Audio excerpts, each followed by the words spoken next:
Spinal Tap 2, The End Continues, is the long-awaited sequel to 1984's This Is Spinal Tap. It follows Spinal Tap as they reunite for one more concert after their dead manager's daughter inherits a contract for one more performance of Spinal Tap.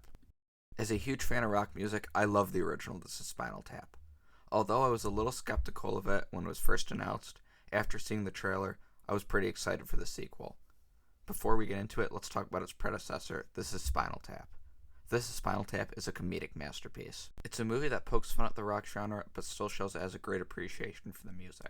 It's such a fine line between stupid and clever. Yeah, It's just clever. that little turn. There's so much I'd like to say about This Is Spinal Tap, so I'm definitely going to make a video about it in the future. But This Is Spinal Tap is one of my favorite movies, and maybe my favorite comedy. So how does the sequel compare to the original? Well, I don't know if it's as good, but it's still great. I don't know if there are really any lines that are as iconic as the original, but I think the jokes are just as good as the first. Also, hearing Paul McCartney saying that the lines Flesh Tuxedo and Pink Torpedo were literature is worth the price of admission. Speaking of the celebrity cameos, I was concerned about how much of the movie would include them, but thankfully they did a good job keeping the cameos to a minimum.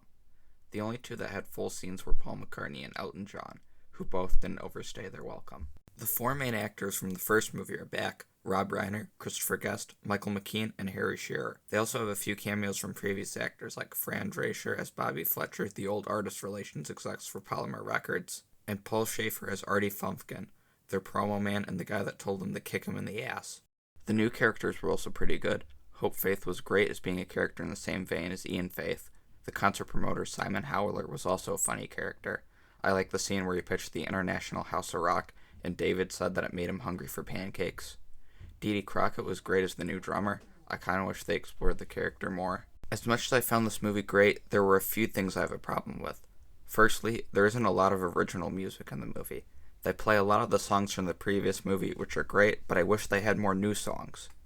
They include a few in the movie, but they're only pieces of lyrics and not the entire song.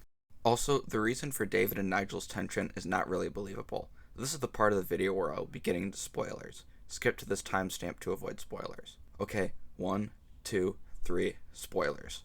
So near the end of the movie, it is revealed that the reason David is mad at Nigel is that David thinks that Nigel slept with his wife, Janine. It doesn't work because the audience knows that Nigel would never sleep with Janine, because we all know that he hates Janine, and she hates him, which is established by the first movie.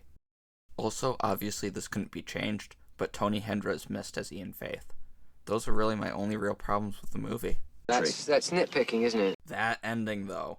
I know I already said spoilers, but I'll give you one more shot to pause this video and see the movie. Okay, the ending scene of Stonehenge falling on the band, whoa, I was so shocked. This was also not spoiled in the official release of the song on Apple Music and the video that was released online. I really thought that it would be smooth sailing for Tap for the rest of the movie, but no, they really shocked me. Also, the press tour for this movie has been really great. They've been going around doing all these different videos and stuff in character, doing interviews, answering questions. It's been very cool. Another thing, when I went to see this in the theater with my friend, there was no one else in there. It was a smaller theater, but it was still shocking to see that it was almost empty on opening weekend. I think that Spinal Tap 2, The End Continues is a great continuation and conclusion to the Spinal Tap story and is worth seeing. I give it a 9 out of 10. Thank you for watching and goodbye.